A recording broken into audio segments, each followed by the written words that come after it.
இந்த வீடியோவில் நம்ம என்ன பார்க்க போகிறோம்னு பார்த்தீங்கன்னா வீட்டுக்காக பிரியாணி செய்யும் முறையை தான் பார்க்க போகிறோம். வாங்க இப்போ வீடியோக்குள்ளே போகலாம். பிரியாணிக்கு தேவையான எல்லாம் போடுறோம்.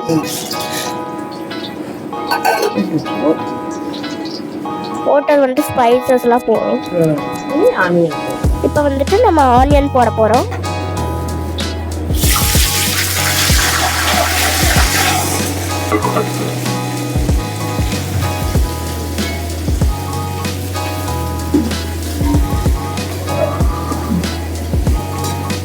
இப்போ நம்ம வந்துட்டு ஆனியன் நல்லா ப்ரௌன் ஆகிற வரைக்கும் வதக்கணும்.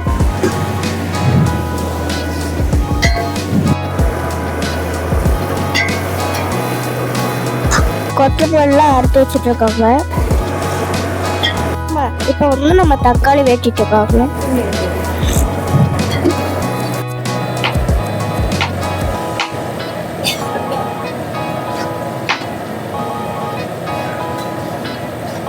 நம்ம வந்துட்டு இஞ்சி பூண்டு பேஸ்ட் போடுறோம். வீட்டிலே அரைச்ச நல்ல மிளகாய் தூள். இப்போ வந்துட்டு நம்ம தயிர் போடுறோம். இப்போ போட்ட எல்லா மசாலும் 2 கிலோ அரிசிக்கு புதினா மல்லியும் போட்டிருக்கோம். தக்காளி போடுறோம்.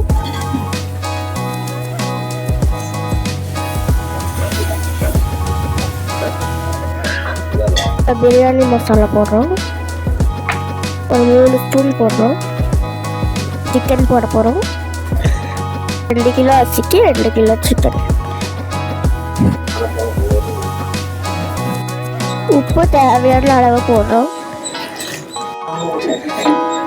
4 கப்பு அரிசிக்கு 6 கப்பு தண்ணி ஊற்றுறோம்.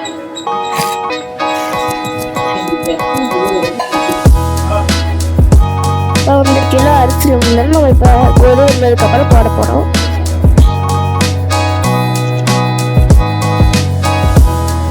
லெமன் புளியை போடுறோம்.